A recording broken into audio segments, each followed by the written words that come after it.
नमस्कार, मैं साक्षी साहनी बहुत स्वागत करती हूँ आपका आईपा में। एक ऐसा मंच है जो प्रगतिशील राजनीति की बात करता है, जो बात करता है जनता से जुड़े सरोकारों की। इन्हीं मुद्दों पर आज बात करने के लिए हमारे साथ एथलीट अंकित केलियर जी मौजूद है। सर, बहुत स्वागत है आपका। सबसे पहले तो बहुत बहुत धन्यवाद आपका मुझे मौका देने के लिए। और मैं अपने बारे में बताना चाहता हूँ आपको एथलेटिक के बारे में, जी। क्योंकि एथलेटिक्स एक ऐसा विषय है। इसमें बहुत सारा मेहनत लगती है शुरू से लेके आखिरी तक, और किस तरीके से एक स्पोर्ट्समैन अपनी लाइफ को स्ट्रगल करके वहाँ तक पहुँचता है, जी। ये काफ़ी डिफ़िकल्ट है। अगर मैं बात करूँ जैसे कि आप जो प्रगतिशील देश है चाइना एंड अमेरिका, वहाँ पे बहुत सारे मेडल्स आते हैं, क्योंकि उन लोगों का एक पहले से एक प्रोसेस बना हुआ है। टैलेंट एंड एक्विजिशन डिपार्टमेंट है जो कि एक उनके लिए अलग से फंड आवंटित करता है और उनकी बचपन से देख रेख करता है, क्योंकि इनिशियल स्टेज में ही जब बच्चा होता है तभी हम उसको स्पोर्ट्स में डाल सकते हैं। और उसको क्या न्यूट्रिशंस मिलने चाहिए, क्या ट्रेनिंग मिलनी चाहिए, क्या उसका प्रोसेस होना चाहिए, सारा का सारा प्रोसेस वहाँ पे फॉलो होता है। ऐसे हमारे कंट्री में भी इस तरीके की पॉलिसीज़ गवर्नमेंट को बनानी चाहिए, क्योंकि अगर आप देखना चाहें रूरल एरियाज़ में बहुत हुनर है, बहुत टैलेंट है, लेकिन उस टैलेंट को सामने लाने के लिए इतनी ज़्यादा संस्थाएं नहीं हैं, इतनी ज़्यादा बजट नहीं है और इतनी ज़्यादा डिपार्टमेंट्स नहीं हैं जो उनको देख के लाइमलाइट में ला सके। तो मेरा यही अनुरोध है कि ज़्यादा से ज़्यादा क्या बोलते हैं, इसके ऊपर विचार किया जाए, और जो भी गवर्नमेंट इसमें सहायता कर सके टैलेंट को आगे लाने के लिए, वो करनी बहुत ज़रूरी है। एक सवाल अंकित जी मेरा ये है कि आजकल हम देखते हैं कि बच्चों का स्पोर्ट्स को लेके जो है रुझान बहुत अच्छा देखने को मिलता है, लेकिन उस तरीके की ट्रेनिंग जो है उन्हें नहीं मिल पाती। कभी हम देखते हैं कि घर की तरफ से उस तरीके का सपोर्ट नहीं मिल पाता। ऐसे बच्चे अगर स्पोर्ट्स में आना चाहते हैं तो उनके लिए क्या प्रेरणा आप देना चाहें? देखिए, मैं यही बात फिर से दोहराऊँगा कि हमारे देश में हुनर की कमी नहीं है, लेकिन उसको पहचानने के लिए जो एक गवर्नमेंट की तरफ से इनिशिएटिव होना चाहिए, वो नहीं मिल रहा है। क्योंकि जब शुरुआती दौर में अगर आप किसी स्टूडेंट के पास टैलेंट है और उसको खेलने के लिए आप राज़ी भी कर लेते हैं, तो पेरेंट्स थोड़ा हिचकते हैं कि पढ़ाई हैम्पर्ड हो जाएगी, पढ़ नहीं पाएगा, खेल में क्या रखा है। तो सरकार को उसकी ज़िम्मेदारी लेनी चाहिए और उन टैलेंटेड एथलीट्स को अपने जो स्कूल्स यूनिवर्सिटीज़ हैं, जो गवर्नमेंट क्या बोलते हैं, उनको स्कॉलरशिप देती है, वो ज़्यादा से ज़्यादा देनी चाहिए और उनको प्रोत्साहन देना चाहिए कि वो आगे आके खेले।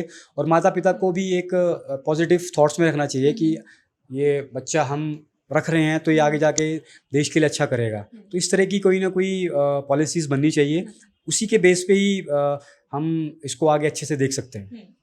अगर हम आप ही के बचपन की बात करें, आपने भी कहीं न कहीं अपने माँ-बाप को बताया होगा कि आपका स्पोर्ट्स में रुझान है। लेकिन जब आपने स्पोर्ट्स की ट्रेनिंग शुरू करी, उस समय पढ़ाई को लेके भी कहीं न कहीं वो कॉन्शियस रहे होंगे आपकी। और ऐसे ही करंट सिनेरियो में भी हम देखते हैं कि बच्चे जब स्पोर्ट्स में आने के लिए तैयारी शुरू करते हैं, तो हर माता-पिता का सवाल पहला यही होता है कि आपकी पढ़ाई का आगे क्या होगा? तो उसको लेकर किस तरीके से आश्वासन जो है बच्चे दिला सकते हैं? देखिए, जब मैंने अपना क्रिकेट शुरू किया था तो मुझे भी यही समस्या आई थी। घर में यही एक माहौल था कि पढ़ाई लिखाई बहुत ज़रूरी है, करनी चाहिए। लेकिन मैंने उस दौरान बहुत कम स्पोर्ट्स स्कूल थे, तो मैंने ट्रायल दिया, मेरा सिलेक्शन हो गया और मैं स्पोर्ट्स स्कूल में चला गया। वहाँ साथ साथ पढ़ाई भी होती है। ऐसी संस्थाएं हमारे देश में है, लेकिन वो संस्थाएं ज़्यादा नहीं है। तो ज़्यादा से ज़्यादा अगर संस्थाएं होंगी तो एक जागरूकता बनेगी, और उसी तरीके से फिर पेरेंट्स भी उसमें रुचि लेंगे और अपने बच्चों को स्पोर्ट्स में भेजेंगे। जब तक वो नहीं होगा तब तक ये बहुत ही मतलब इम्पॉसिबल टास्क है। तो इसमें गवर्नमेंट को इनिशिएटिव लेना चाहिए, हर तरीके से प्रदेश को और सेंट्रल गवर्नमेंट को पॉलिसीज़ बनानी चाहिए, ज़्यादा से ज़्यादा स्पोर्ट्स संस्थाएं खोलनी चाहिए, ताकि आप उनके पेरेंट्स को कॉन्फिडेंट में ले सकें और फिर आगे उनको बढ़ने का मौका दे सकें। हम देखते हैं कि जो स्पोर्ट्स कोटा रखा जाता है बच्चों के लिए, उसमें कहीं न कहीं भ्रष्टाचार की बात भी साफ तौर पे देखने को मिलती है। जो विभाग के मंत्री होते हैं, विभागीय लोग होते हैं, वो उस पैसे का गलत उपयोग करते हैं, और जो पैसा बच्चों के लिए इक्विपमेंट्स लेने के लिए होना चाहिए, जो स्पोर्ट्स की चीज़ें लेने के लिए होना चाहिए, ट्रेनिंग के सामान पे लगना चाहिए, वो कहीं न कहीं गलत चीज़ों में उपयोग होता है। उस चीज़ को किस तरीके से देखते हैं आप? देखिए, करप्शन की अगर बात करें, करप्शन हर जगह पे रहता है। स्पोर्ट्स में अगर आपको ट्रांसपेरेंसी चाहिए तो आपको सख्त से सख्त कानून बनाने पड़ेंगे, आपको पॉलिसीज़ बनानी पड़ेंगी ऐसी कि बिल्कुल ट्रांसपेरेंसी हो, जो जिसके अंदर प्रतिभा है उसको लाया जाए, और जितने भी सामान आते हैं खेल में देने के लिए, उनको प्रोत्साहन करने के लिए, उनका टाइम टू टाइम ऑडिट होना चाहिए। कोई ना कोई बाहर से आना चाहिए कि देखिए कि जो सामान सरकार ने, प्रदेश ने आवंटित किया है बजट, वो वहाँ तक पहुँचा है या नहीं पहुँचा है। तो इसमें मैं यही कहूँगा कि गवर्नमेंट को प्रोएक्टिवली इनिशिएटिव लेना चाहिए और इन चीज़ों पे बहुत सख्त तरीके से ध्यान रखना चाहिए, तभी हम देख सकते हैं कि इन चीज़ों में सुधार होगा। क्रिकेट की अगर हम बात करें, बहुत वास्ट फील्ड है, कहीं ना कहीं आपको बहुत ज़्यादा तैयारी करनी पड़ती है, बहुत संघर्ष करना पड़ता है उस मुकाम तक पहुंचने के लिए कि आप इंडिया के लिए खेलें, नेशनल्स खेलें। उसके लिए किस तरीके से बच्चे तैयारी कर सकते हैं? क्योंकि हम अक्सर जब बच्चों से बात करते हैं तो वो बड़े बड़े क्रिकेटर्स का नाम लेते हैं, जैसे अभी आप चर्चा कर रहे थे विराट कोहली जी की, जिनके आपने ट्रेनिंग भी करी है, उनकी नाम लेते हैं, धोनी जी का नाम लेते हैं। तो किस तरीके से इनिशियल स्टेज पे किसी को तैयारी करनी चाहिए? देखिए, इनिशियल स्टेज का प्रोसेस वही होता है, एक शुरुआती उम्र होती है 8-9 साल की। तभी से अगर आप उस बच्चे को अच्छी ट्रेनिंग, अच्छी गाइडेंस, सबसे ज़्यादा न्यूट्रिशंस को क्या खिलाने चाहिए, उसकी जागरूकता जब तक नहीं होगी तो वो अच्छा नहीं कर पाएगा। और आजकल ऐसा माहौल है, आजकल फैसिलिटीज़ हैं, पेरेंट्स भी कुछ जगह पे बहुत रुचि लेते हैं। मैं भी बहुत सारे छोटे बच्चों को ट्रेन करता हूँ और देखता हूँ उनके पेरेंट्स काफ़ी इनिशिएटिव लेते हैं, क्योंकि वही एक उम्र होती है। उसी उम्र के बाद उनको सब पहलू समझ आते हैं कि कैसे न्यूट्रिशंस काम आते हैं, कैसे वो ट्रेनिंग करें, किस तरीके से उनको खेल में डाला जाए। तो एक अच्छी बात है। और हमेशा जैसे आपने बात की विराट भाई की, वो मेरे लिए हमेशा इंस्पिरेशन रहे हैं, मेरे आइडल रहे हैं। मैंने उनसे बहुत कुछ सीखा है, on the field, of the field. जिस तरीके का उनका चरित्र, एटीट्यूड है, ग्राउंड में मतलब बहुत ही एनर्जेटिक वो रहते हैं, तो काफ़ी इंस्पायरिंग फील्ड है, काफ़ी इंस्पायर करते हैं सभी को, मुझे भी। और मैंने उनसे एक ही बात सीखी है कि जब भी आप अपने बुरे समय में गुजर रहे हो तो आप अपने प्रोसेस को फॉलो करो, अपने इंस्टिंक्ट को फॉलो करो, तो आपको रिजल्ट ज़रूर मिलते हैं।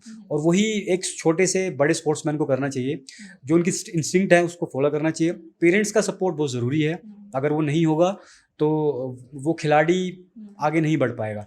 तो पेरेंट अगर सपोर्टिव रहते हैं तो वो आप जो चाहता है वो बनना उसके लिए बहुत आसान हो जाता है।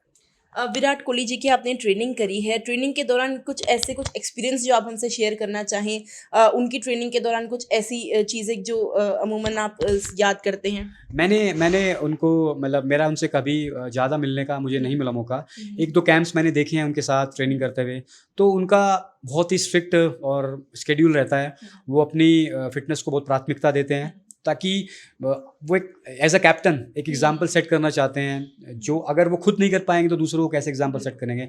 तो उनका जो इंस्पिरेशन फैक्टर है चारों तरफ से, वो बहुत ही ज़्यादा एनर्जेटिक है। और वो मैं तो जब भी उन्हें देखता हूँ तो मुझे ये लगता है कि हर एक खिलाड़ी को उनकी तरह बहुत ही कॉन्फिडेंट रहना चाहिए, और अपने जो भी आप दौर में हो, ख़राब हो, अच्छा हो, उसको हैंडल करना चाहिए और प्रोएक्टिवली अपने प्रोसेस को फॉलो करना चाहिए। अगर आप प्रोसेस फॉलो करोगे तो एक न एक दिन आप जहाँ पहुँचना चाहते हो वहाँ पहुँच जाओगे। ये तो हमने बात करी जो बच्चे स्पोर्ट्स में रुझान रखते हैं उनके लिए क्या क्या चीज़ें होनी चाहिए, लेकिन कुछ बच्चे ऐसे भी हैं जो स्पोर्ट्स से बिल्कुल कटे हुए नजर आते हैं। हम अमूमन देखते हैं कि फास्ट फूड वगैरह का चलन चला रहता है, तो बच्चे बहुत ओबीज हो जाते हैं। उस चीज़ से कैसे दूर भगाया जा सकता है बच्चों को, कैसे उन्हें एक्टिव बनाया जा सकता है और स्पोर्ट्स में कैसे रुझान उनका क्रिएट किया जा सकता है? देखिए, ये सारी जिम्मेदारी पेरेंट्स की रहती है। बच्चा जब छोटा होता है तो उसको उतनी जानकारी नहीं होती कि उसको क्या खाना चाहिए और क्या नहीं खाना चाहिए, तो इसकी देख रेख का पूरा जिम्मा उनके पेरेंट्स पे होता है। उनके पेरेंट्स उसको क्या गाइड करते हैं, बच्चा वैसे ही सीखता है। बाकी जिस तरीके का माहौल आसपास क्रिएट किया जाएगा, बच्चा वही सीखेगा। तो पेरेंट्स को बहुत प्रोएक्टिवली, आप देख सकते हैं आजकल कैसा माहौल है, पॉल्यूशन इतना ज़्यादा है और बहुत ही मतलब मुश्किलात का दौर है। तो पेरेंट्स को बहुत ही ज़्यादा ध्यान रखना चाहिए इन सब चीज़ों के ऊपर, और ज़्यादा से ज़्यादा अच्छा खाना, अच्छा डाइट, और 1 घंटा कम से कम, अगर स्पोर्ट्स में उतनी रुचि नहीं है तो 1 घंटा कम से कम आउटडोर एक्टिविटी पे पेरेंट्स को उसको अपने साथ लेके जाना चाहिए। चाहे रनिंग कराए, वॉक कराए, योगा कराए, जैसा बच्चा चाहता है, पर ये बहुत ज़रूरी है, उनकी स्वास्थ्य के लिए बहुत ज़रूरी है। तो मैं यही कहूँगा कि इसकी जिम्मेदारी पेरेंट्स को लेनी चाहिए और अपने बच्चों का खास तौर से ध्यान रखना चाहिए। जो बच्चे स्पोर्ट्स खेलते हैं और हम अमूमन देखते हैं कि जो कोई कंपटीशन होता है और हार जाता है तो मन कहीं ना कहीं उनका टूट जाता है, तो ऐसे बच्चों के लिए क्या प्रेरणा स्रोत, कोई मैसेज आप अगर देना चाहें और कैसे उनका मोटिवेशन बढ़ाना चाहिए? देखिए, मैं यही कहूँगा कि स्पोर्ट्स एक ऐसा, कोई भी स्पोर्ट्स हो उसमें हार जीत लगी रहती है, आप हारोगे भी और जीतोगे भी, लेकिन आप वहाँ से कैसे सीखते हैं वो एक इम्पॉर्टेंट फैक्टर रहता है। हाँ, कई बार होता है कि आपका बहुत बड़ा टूर्नामेंट है, वो आप हार जाते हो, आपने पूरा साल मेहनत की लेकिन उसके बाद भी आप नहीं कर पाए, तो उस समय में आपका कोच और जो आपके मेंटर्स होते हैं उनका बहुत ही महत्वपूर्ण रोल होता है। वो किस तरीके से आपको समझाते हैं, किस तरीके से आपको गाइड करते हैं, तो उनका रोल बहुत ही ज़्यादा इंपॉर्टेंट रहता है। और बच्चे को और आगे जाके उसको प्रोत्साहन करना चाहिए कि हम अगले साल और मेहनत करेंगे और अपने प्रोसेस को फॉलो करेंगे। तो मैं यही कहूँगा कि जैसा भी सिचुएशन हो, जैसी भी स्थितियाँ हो, आपको हमेशा अपने प्रोसेस को फॉलो करना चाहिए, चाहे सक्सेस मिल रहा है या नहीं मिल रहा है। अगर आपने प्रोसेस छोड़ दिया तो फिर आप उतने पीछे होते चले जाते हैं। तो प्रोसेस बहुत इंपॉर्टेंट है, उसी पे लगे रहना चाहिए और उसी से आपको फिर आगे जाके सफलताएं मिलेंगी। आईपा के साथ जुड़ने के लिए सर धन्यवाद। बहुत बहुत धन्यवाद आपका। ये थे अंकित जी हमारे साथ, जिन्होंने स्पोर्ट्स से जुड़ी विभिन्न बातें हमसे साझा करी और साथ में बताया किस तरीके से बच्चों को जो है अपना रुझान स्पोर्ट्स की तरफ लाना चाहिए ताकि और एक्टिवनेस कहीं ना कहीं उनकी लाइफ में आए। अगर आईपा का ये प्रयास आपको अच्छा लगता है तो हमारी वीडियो को लाइक करें, हमारे चैनल को सब्सक्राइब करें। धन्यवाद।